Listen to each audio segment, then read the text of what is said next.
She was the original platinum blonde, the first sex symbol of the talkies. Her name was Harleen Carpenter, but movie audiences knew and loved her as Jean Harlow. Jean was Hollywood's most reluctant star. Her real dream was to be happily married with children. Instead, she lived her all-too-short life to please someone else, the real Jean Harlow, her mother. And yet eventually she became one of the screen's all-time great comedians. And she was just starting to enjoy acting when she died at only 26.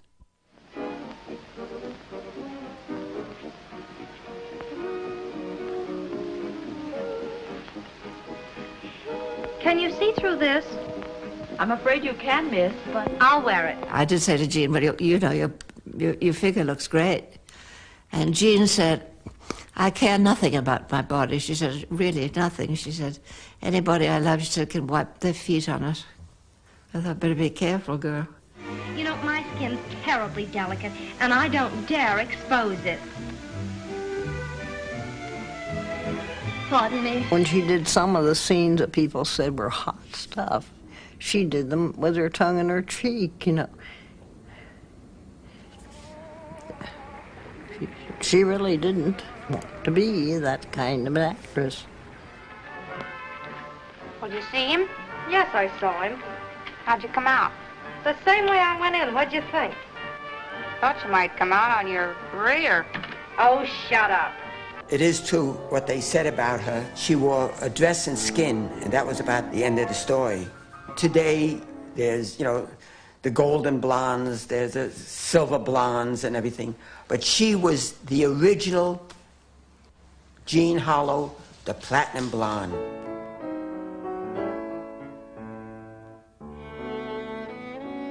This is an authentic autograph from the actress Jean Harlow. It's worth a small fortune because most of her photos and correspondence were signed by the woman who was born with the name, her mother. It's where this story begins and ends. She was a very gentle lady and nice sense of humor and very kind of gracious and very beautiful. I thought very beautiful. Looked like Jean, but she was better looking than Jean and had a nice manner. The real Jean, daughter of the autocratic Skip Harlow, was born with an independent spirit, out of step with her time. When girls from rich Kansas City families married respectable men and had respectable children. The real Jean Harlow seemed to play along, wedding her father Skip's choice, the gentlemanly dentist Montclair Carpenter. The emptiness she felt in her life was filled by the birth of her daughter on March 3rd, 1911. She wanted to give the child her name, but her father, not her husband, objected. They settled on Harleen Harlow Carpenter. This child of privilege grew up to be a Hollywood sex symbol, but her mother, for her lifetime, would call her the baby. Jean was raised as a lady. Her grandfather made sure she went to the right schools, took the right lessons. I had the same kind of background. And she was older than I, but she took me on as sort of little sister. We used to laugh about the things we learned in boarding school. You know, I will be honesty, loyalty, courtesy. Those are the things that I will be. And you'd be surprised how that sticks. Harleen loved her sweet and doting father. Her mother, Jean, found him dull and lacking in ambition, and she filed for and was granted a divorce in 1922. She was never allowed to see him throughout her life, even as an adult, and she would have to sneak phone calls to him or visits to him. And he was a dentist, and when Jean Harlow made personal appearances back in Kansas City, she would go to him and let him look at her teeth. In 1923, against Skip Harlow's orders, Mother Jean left for Hollywood to become an actress. She had the looks, but at 34, time was not on her side. But young Harleen, now enrolled at the Hollywood School for Girls, was just beginning to turn heads. Her mother was at the house. My father had come home with some friends from the athletic club, and she said the baby will be here in a few minutes. Well, when she said the baby, of course, I thought a little tiny baby. And the doorbell rang, and my mother went to answer the door. And here was this beautiful blonde young girl. I think Harleen at that time was about 14. Although bright and capable, Mother Jean miscast herself as a budding star. In another time, she probably would have made an excellent agent, or even a studio chief. She came out to California pursuing aspirations of her own, and she failed. And she returned to Kansas City in defeat. And her Skip Harlow was basically able to say to her, "I told you so, now you stay here." Yeah, well, she was one of the modern women. Jean wasn't. You know, that was a time when women were going all out modern, or they were defending their castle and staying women. Now, at an all-girl academy outside Chicago, Harleen Carpenter wanted nothing more than her own castle. She'd meet a kindred spirit in blue-blood preppy Chuck McGrew. Meantime, Mother Jean had found her kindred spirit in the form of smooth-talking, gold-digging, mob-connected Marino Bello, a man with a low opinion of work. I never knew what he really did. One time he was going to Mexico quite a bit, I think mining or something. But I never heard anything about that coming out. The two ambitious operators seeking their pots of gold joined forces in matrimony. Mother Jean hid her drive behind a gracious manner. However, he was a little cruder. He looked the type, and Mama Jean didn't. But he had that slick Italian look. Oh, he used to annoy me terribly. 8 months after her mother's wedding, Harleen married Chuck McGrew. He was 20, she a rich 16-year-old socialite. That was the kind of marriage that a girl like that should make. A guy who was second generation or third generation money and had a position in society, and she could be a wife, and Jean really wanted to be that. Desiring more distance between Harleen and her mother, Chuck moved the couple to Beverly Hills, where they idled away the days taking long walks in Griffith Park. A content housewife longing for motherhood, Harleen had no interest in the picture business that day that she drove a friend to Fox Studios. But it was Harleen who would leave the lot with letters of introduction to the Central Casting Bureau. She wouldn't register for weeks, but when she did, she applied using her mother's name, Jean Harlow. After refusing several offers, Jean finally accepted extra work. The pay was $7 a day plus a box lunch. And despite her indifference, the camera fell in love with Jean Harlow. Even as an extra, Harlow stood apart from the rest. Producer Hal Roach was a master at spotting talent, and he put Harlow under contract and teamed her with his most popular duo. Harlow was just 17, and she projected a kind of weary acceptance of her extraordinary looks, which of course only made her more compelling. To Jean, this work, which her husband hated her doing, was just a way to pass time.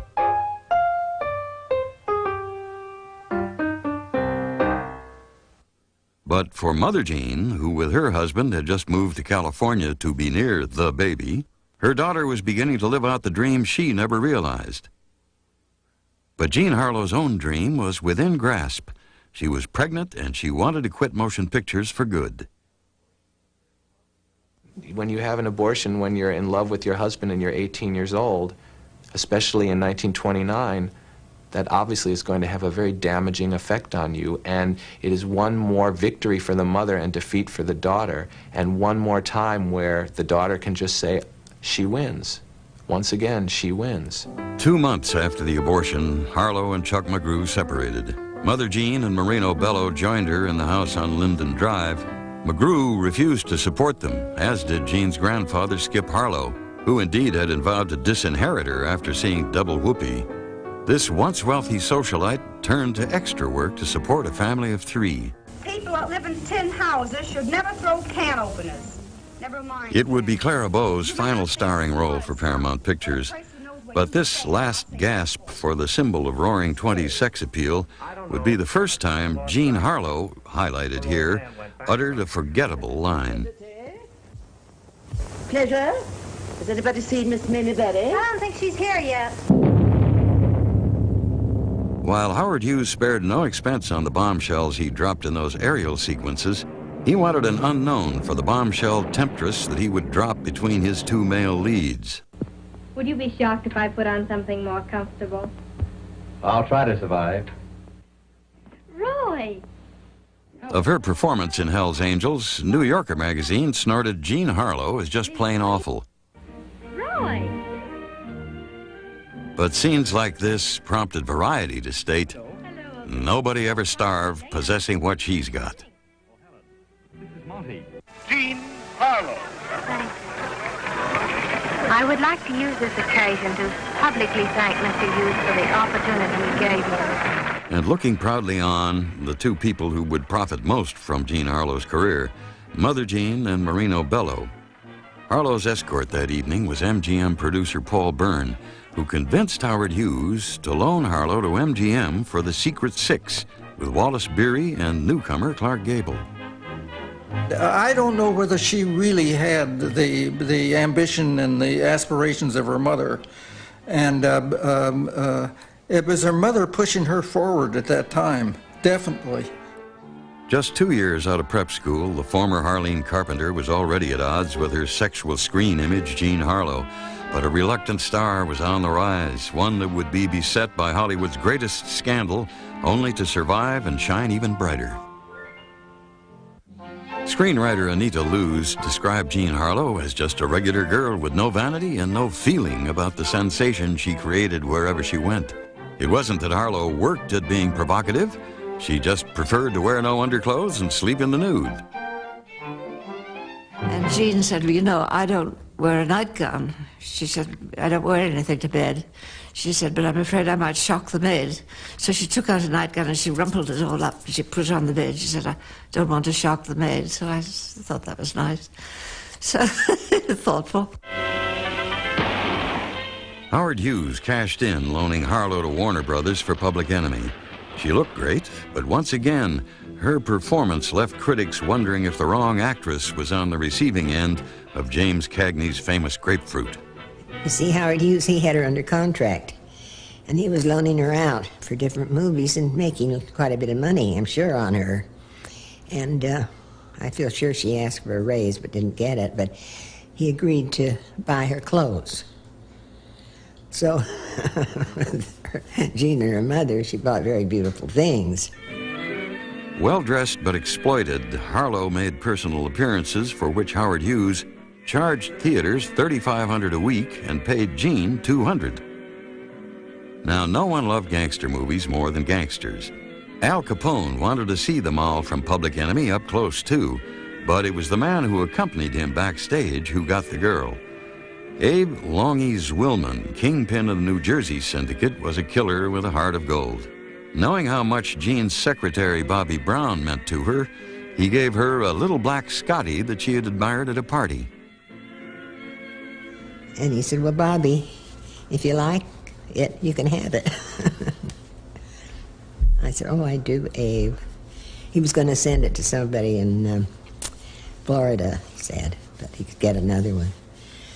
So I took the little dog home, called the little dog Abie. Abe Longies Willman used his money and power to influence Columbia studio chief Harry Cohn. Howard Hughes was doing nothing with her. He was paying her nothing. She had no money. And she was a joke. She was an industry joke. And he was trying to help her. And Harry Cohn wanted a $500,000 cash loan. And Longy essentially said, you've got your cash loan if you give this girl a two-picture deal, which Columbia did. I've met some rotters in my time, but without a doubt you're the lowest excuse for a man I've ever had the misfortune to meet. Director Frank Capra knew that his camera adored Jean Harlow, and his film's title drew more attention to her hair, color achieved with equal parts of peroxide, ammonia, and Lux Flakes. Which was a soap then that they used washing clothes. And we just whipped this up and it came up to it looked like whipped cream. And we put it on, and let me tell you, fellas and gals, it hurt. I don't know how that little sweetheart stood pain. She was the first real platinum blonde. And the reason why we use platinum. Blonde was, platinum is the rarest of all metals. It's the top of the line. While peroxide sales skyrocketed nationwide, botched attempts to attain Harlow hair forced thousands of American women to shave their heads. I wish there was something I could do for you. Jean was a very gentle, very sweet person. She really was. When she turned out to be a sex image, no one was more ashamed of it than Jean Harlow. Her mother thought it was great, but she didn't. Paul Byrne, Harlow's escort to the Hells Angels premiere, had never lost interest in Jean or her career. The trick was convincing his boss, Louis B. Mayer. Not an easy task, considering Mr. Mayer's idea of womanhood was Jeanette MacDonald warbling under a blossoming peach tree.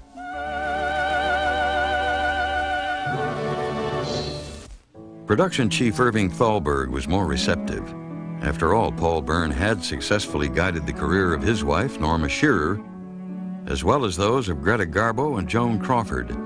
In very un-MGM-like tradition, Harlow's first contract role, as described by Time magazine, was a shameless stenographer who coos her way to the top.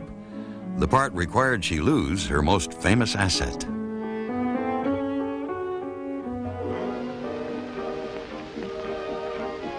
So gentlemen prefer blondes, do they? Yes, they do. The transformation of this actress from the Public Enemy in 1931 to Red-Headed Woman in 1932 is, well, it's a transformation. Listen, Sally, I made up my mind a long time ago. I'm not going to spend my whole life on the wrong side of the railroad tracks. Well, I hope you don't get hit by a train while you're crossing over. A girl's a fool that doesn't get ahead. Say, it's just as easy to hook a rich man as it is to get hooked by a poor one. How did she suddenly become, from being so awkward and stilted and wooden, to being so natural and funny and fast and clever? I think Paul Byrne deserves the credit. She always went for older men. It was her search for her father, because she had been denied him. Paul Byrne was the intellect of the Hollywood group. He was going to rescue her brains, you know. And when she found out that Paul Byrne loved her for herself, she really thought she had it made.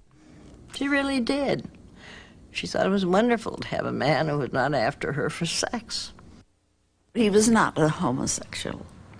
He simply was a cold, unfeeling man physically. And why he wanted her, I don't know, except that he thought perhaps she could stimulate him and nobody else could. No one can understand why she married him except me. I always felt that that was the right thing for her to do. It gave her a place in society that she had never had. But I know that I was surprised. I didn't know it was serious. I think everyone was sort of surprised, don't you? But that, I really do.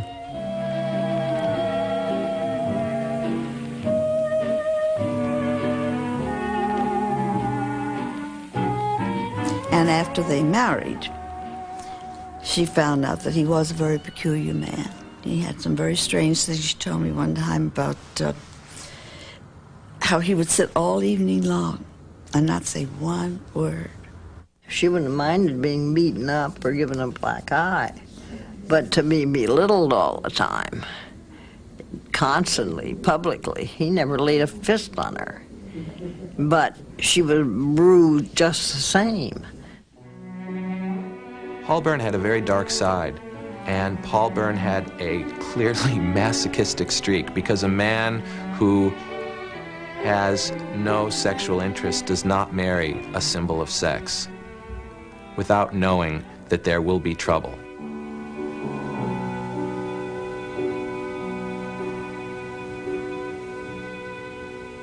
Two months after the wedding, newspapers reported Paul Byrne's body was discovered by a butler in the couple's Beverly Hills home. That Jean Harlow was at her parents' house, and when informed, became hysterical. This message was identified as a suicide note. Of course it was shocking. It was People wondered why, and we never did know why. I don't know why to this day. He was liked and known by virtually everyone. And so for him to marry this sex pot and kill himself 2 months later, people just assumed the obvious. She drove him to it. And they treated that situation accordingly. They thought, well, this poor man, look what this ravenous vixen did to him. From official records, sworn testimony, and other sources, biographer David Sten pieced together the chain of events of one of Hollywood's greatest mysteries. The morning of September 5th, 1937, Jean Harlow herself called MGM publicity chief Howard Strickling with the news of Byrne's death. Strickling picked Harlow up and drove her to her mother Jean's house, where she was instructed to feign shock when informed of the tragedy. Within an hour, Louis B. Mayer, David O. Selznick, and Irving Thalberg met Strickling on Easton Drive to begin damage control. The body was untouched, but they opened Byrne's guest book to this page and finally called police 3 hours later. It wasn't enough that she was grieving over someone that she loved, but that she had to take part in the scandal. And where she refused to take part in it was when she was pressured by Louis B. Mayer to say my husband was impotent, which he thought would make her sympathetic to the public. She refused to do that. In fact, for the rest of her life, she refused to talk about Paul Byrne. Jean and I never discussed it. Never discussed it. When that note was found, it was used as a suicide note because he didn't leave one. And again, there is an instance of something they tried to do which they thought would clarify the situation, which only muddied it and sullied it further, because that postscript, you understand last night was only a comedy, made everyone wonder what it meant. What happened last night? What was only a comedy? The evening before his death, Paul Byrne was visited by a woman fitting the description of Dorothy Millette, with whom he had lived years before and who still considered herself Byrne's common-law wife. Harlow herself was incensed by the intrusion and drove to Mother Jean's house. It's almost a cliche. The couple has a fight and the wife goes home to Mother. But in this sense, the wife was also a major sex symbol movie star, the husband was a big Hollywood producer, and the first wife, the other woman, was an unstable, irrational, suicidal, former mental patient. And that night, the husband writes his wife a note after throwing out the common-law wife, saying, "You understand last night was only a comedy?" Meaning this little triangular confrontation. And then she comes home. We'll never know what transpires between the two of them, if anything. Maybe he just waited for her to come home before killing himself. We'll never know. The fact remains that she came home, he killed himself, and she had to metaphorically clean up the mess. Paul Byrne was $20,000 in debt at the time of his suicide. Jean Harlow paid it off and also paid for the burial of Dorothy Millette, who had drowned herself shortly after the encounter with Byrne. 3 days after Paul Byrne's funeral, 21-year-old Jean Harlow resumed shooting the film that would make her a major star. For the rest of his life, Clark Gable would say, "She was the bravest person I ever knew." Red Dust. You talk too much, but you're a cute little trick at that. Why haven't you been around before? Starring Clark Gable, Jean Harlow. Hey, what's the idea? What? You know we drink that water? Stop! Gee, can't a girl take a bath in privacy without... Oh, good morning.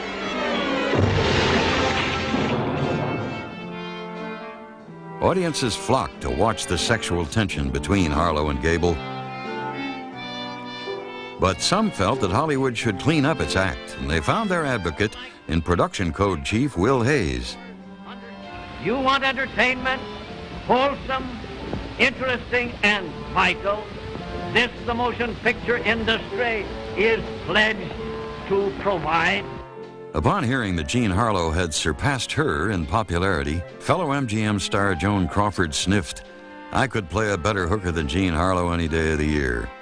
Well, perhaps, but Crawford could never display a sweet innocence that came through even in Harlow's trashiest roles. That same innocence that allowed her to go braless because she liked it. Then she took a washcloth and very, very cold water, and she put it over her breasts. I said, Lord, Jean, how can you do that in weather like this? And she said, well, my mother told me, she said, my breasts would never sag if I do that every day. And I said, well, she was right. They look fine to me. Mama always was there interfering, except that it wasn't interfering, she was managing. And she really did, she managed Jean's career. Since her arrival in Hollywood, Mother Jean had been drawn to a religion popular in the entertainment industry, one that would be wrongly accused of killing Jean Harlow. Founded in 1879 by Mary Baker Eddy, Christian Science states that all physical and mental ailments stem from a sickness of the spirit. Because God, the sole power, is all good, evil and disease do not exist. Where others call doctors, a Christian Scientist turns to God for healing. I always think of mind over matter is the one thing. Always been a relieving experience when I've called for help. God, many people, my husband who was a doctor, he signed death certificates for many Christian Scientists who never came to him as patients, but whose relatives would call afterwards and say, a doctor has to sign the death certificate. Christian Scientists in Hollywood at that time included actors Ginger Rogers, Conrad Nagel, Leatrice Joy, and journalist Adela Rogers St. John's. Christian Science certainly would have offered Mother Jean comfort, and more than that, I think Mother Jean used Christian Science for social climbing. There were a lot of prominent, elegant, distinguished Christian Scientists in Hollywood, and Mother Jean would have seen herself as one of those people. There are people who embrace metaphysics for spiritual reasons. There are people who misunderstand metaphysics and embrace them for mercenary reasons, to make my dream come true reasons. With people like Mama Jean, they saw it as a way to gain power. See, some of these teachings come right out and say, this is, join this church and we can give you anything you want. Whatever the motivation, what Mother Jean and Marino Bello wanted was a big white mansion, paid for by Jean, of course. Small wonder her favorite film would be Bombshell, where she played a reluctant sex goddess tired of her live-in family taking her for a ride. After the way I work to handle your affairs. Well, what about my affairs? Where are they? Why aren't my bills paid? Where does my money go? I never see any of it. You're excited. Well, what are you mewing about? Don't think I don't know about you and your stealing and the cuts you get from the stores. Oh, listen, sis. And you who never haven't had a job to your name for 3 years, and bringing her in here like it was a hotel for traveling salesmen. I've only stood it because it's the only home and family I've got, but I'm getting sick of it. Do you understand? Unlike some leading ladies at MGM, Jean Harlow's "I'm just one of the gang" lack of pretension made her a favorite among the toughest critics, her crew. I'd say she's pretty damn good with her lines, as I recall. Yeah, I knew of others that had a little difficulty with them, forgetting, couldn't remember their own names, but she was good. I mean, I've been in this business since 1918, as a kid actor, and I think she was the most beloved of any actress that I've ever known or worked with in this business. Despite her own success, Jean Harlow was petrified about working with such big names in David Selznick's Dinner at 8. It's the first chance I ever got with decent society people, to see my name in the paper with somebody that ain't mixed in your dirty politics. And if I miss it, you're gonna pay for it with everything you got. With me, she really was the simple little girl that I always thought was inside of her. And she'd come up big busted and all the white hair and all the publicity that surrounds her. And she had very little poise. She really didn't have enough to create the ideal that she was supposed to create. But she would come into my office And I tell you, always with the book under her arm. I think she was really trying very hard to educate herself. And I said to Jean, are you a person who can be alone? Can you be alone? Oh, no, said Jean. I can't be alone. She said, I was in San Francisco one afternoon. She said, a whole afternoon I was alone. She said, it was terrible. I thought, that's all you had was one afternoon, you know. Dinner at 8 director George Cukor marveled at Jean Harlow's transformation from an industry joke to one of Hollywood's major talents. While her own dream remained simply to be a wife and mother, on screen she continued to play her opposite, and play it, said Cukor, as naturally as a hen lays an egg. I was reading a book the other day. Reading a book? Yes, it's all about civilization or something. A nutty kind of a book. Do you know that the guy says that machinery is going to take the place of every profession? Oh, my dear. That's something you need never worry about. See, I want to sit next to Oliver. With her career in full swing, Jean found the men in her life at work, like this big galoot who visited the Bombshell set while shooting his own screen debut in The Prize Fighter and the Lady. Heavyweight contender Max Baer had a crush on Harlow, with whom this prize fighter began a not-so-discreet affair, much to the chagrin of Mrs. Baer. I mean, what's the girl going to do? She doesn't know any nice men anymore. Max was Max was sort of an oddball. He was kind of charming and kind of noisy about it. MGM wanted no noise about this bit of adultery. Now a huge star, Jean Harlow would have to get married at once. And what better candidate than her favorite cameraman and good friend, Hal Rawson. And I was very surprised. I was very surprised when she hadn't told me. Of course, they went out to humor someplace. And at the age of 22, Jean Harlow is married for the third time. And 5 days after her marriage, Max Baer's wife gives him a divorce. This scandal was completely averted and not known at the time, except among those people within the studio. This one MGM really managed to squelch. The studio wasted no time calling in the press to photograph the happy newlyweds. Mother Jean only looked joyful. She had just heard from Rawson that he and his bride would not be living with her and Marino in the big white mansion.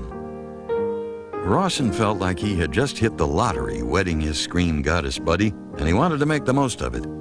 He moved the couple into an apartment at the famed Chateau Marmont Hotel, where Jean enjoyed conjugal relations for the first time since her first husband, Chuck. 1 month later, an attack of appendicitis put Harlow in Good Samaritan Hospital for 2 weeks. And despite a clean bill of health, Jean was spirited off to Mother's house to recuperate, and she never moved back with Rawson, and they divorced 5 months later. He'd later call Harlow a captive daughter to greedy, voracious prison keepers. But Jean was about to find her greatest love. Darling, you don't need mystery. You've got something much better, something more alluring. What? Me. You. To all those who knew him, William Powell was Nick Charles. This is Aunt Hattie. How are you? Don't mumble, young man. Don't mumble. How are you? She's dead. You're telling me. Powell had been married to the quick-witted, foul-mouthed bombshell Carol Lombard, and with his thing for blondes and Harlow's thing for father figures, the two fell insanely in love. She called Bill Poppy and couldn't keep her eyes off him. You know, I said, Jean, as I was comparing my life with Jean's life. She was with William Powell and I was with John Farrow. And so I said, well, what do you do in the evenings, Jean? And she said, well, Bill reads. So I said, well, what do you do? She said, I wait till he's finished reading. Powell had stepdad Marino Bello investigated and discovered those Mexican gold mines he'd been sinking a quarter of Jean's salary into, supported, among other things, a south-of-the-border mistress. He was a crumb. He really was. Too much for even Mother Jean. She divorced him. But still, she resented William Powell for his closeness to her baby. But you taught me something I didn't even know myself. When a woman can love a man right down to a fingernail, she can hate him the same way. Ironically, the affair with William Powell helped Jean enjoy the film career she never really wanted. By the time we made China Seas, which was with Gable, which was 5 years later, 1935, she had become much more assured, and by this time she wanted a career. But Jean Harlow wanted to marry William Powell even more. For the anniversary of their first date, they spent the weekend at San Simeon, the palatial estate of publishing magnate William Randolph Hearst. His mistress, actress Marion Davies, adored Harlow, but the stodgier Mr. Hearst ordered Jean from the dinner table until she changed her revealing evening gown. She returned wearing a coat over the same dress. Hearst also had a rule about unmarried couples sharing the same guest house. So the Powell-Harlow anniversary at San Simeon was a celibate celebration. I just took it for granted that they were, you know, very much in love and would marry someday. But it was very sad. Very, very sad. Bill Powell, who was deeply devoted to her, but was perfectly honest when he said to her, "I've been married to one blonde bombshell and I ain't going to be married to another." And she didn't want to be a blonde bombshell. In May of 1936, Harleen Carpenter McGrew Byrne Rawson legally changed her name to Jean Harlow. And 2 days later, she checked into room 826 at Good Samaritan Hospital for an abortion necessitated by William Powell's decision not to marry her. She would call her cousin Don Roberson and say, "This is Mrs. Graves calling," and he knew that meant buy a bottle of Graves gin, meet me after work. And they would go up in his car, they would drive around, they'd go to some canyon, and they'd sit and drink. She would start to cry. She would talk about her first husband and how much she missed him and how different her life would have been if she was still with him. Well, you must remember that that would be the last thing I would know about. Jean took very seriously her relationships, and she would just as soon let her younger sister see her drunk as to let me see her that way. I never did. Ironically, in her next film, Libeled Lady, Jean Harlow had to fake a romance and a wedding to William Powell because her character was really in love with Spencer Tracy. For Christmas 1936, Powell gave Harlow a star sapphire ring, and although the meaning of the gesture was unclear, she'd rarely be seen without it. Scheduled by MGM to appear with Powell in her next picture, the studio, knowing the state of the relationship, reassigned her to Saratoga, co-starring her old friend Clark Gable. When filming began on April 22nd, 1937, Jean Harlow had less than 7 weeks to live. In production stills taken on the Saratoga set, 26-year-old Jean appears tired and slightly bloated, and those close to her, including Gable, attribute this and the blinding headache she complained about to her heavy drinking. No one knew these were also the symptoms of nephritis, better known as kidney failure, a progressive disease that developed 10 years before during an attack of scarlet fever. The last time I saw her, I went down to the studio when she was making Saratoga to have lunch with her. So we went over in her dressing room to have lunch. And Blanche went to the commissary and got it. And then we were eating.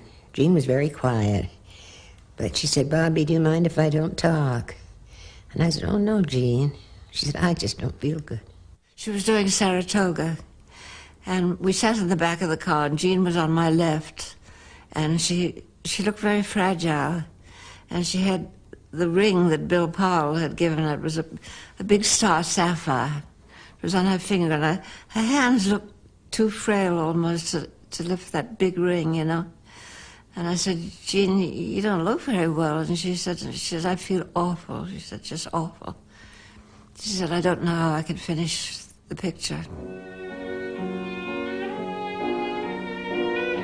Financially strapped, Harlow had sold the big white mansion and leased a modest home on North Palm Drive in Beverly Hills. Within 48 hours of being stricken, Jean Harlow had a team of 3 nurses and a physician attending to her around the clock. Mother Jean turned away visitors. I know that I couldn't go in. I heard that she was in terrible pain. I heard that from Blanche. She was in very much pain. On Sunday, June 6th, Jean Harlow was transported to room 826 at Good Samaritan Hospital, the same room where she had stayed for an abortion and an appendectomy. In the days before dialysis and kidney transplants, nothing could be done for her. Yeah, I remember we were on the set, and the wardrobe gals came in. One of them came in, and she talked to 2 or 3 of them. Finally, we wondered what the hell going on, so went over to where they were, and then they told us she's gone. And the whole lot was stunned. I mean, it was a terrific blow to everybody on the lot that ever knew her or had ever worked with her. Because Mother Jean would never speak about Harlow's illness or death, rumors began to fly. Jean had cancer, Jean had heart disease, Jean had peroxide poisoning from bleaching her hair. And the biggest, that Mother Jean withheld treatment because she was a Christian Scientist.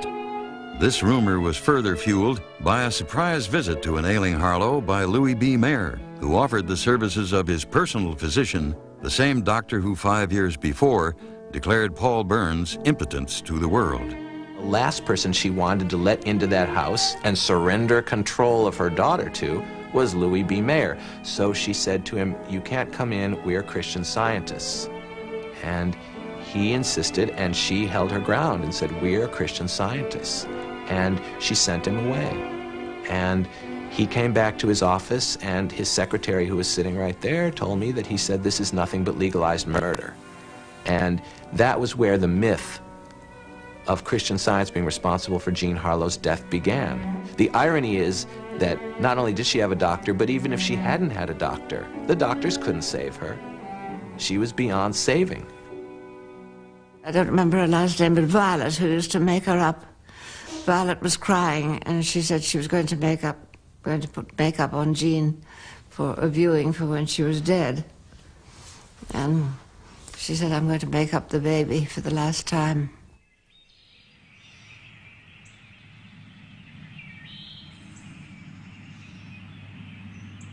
We walked around the crypt where Jean was, and Jean looked beautiful.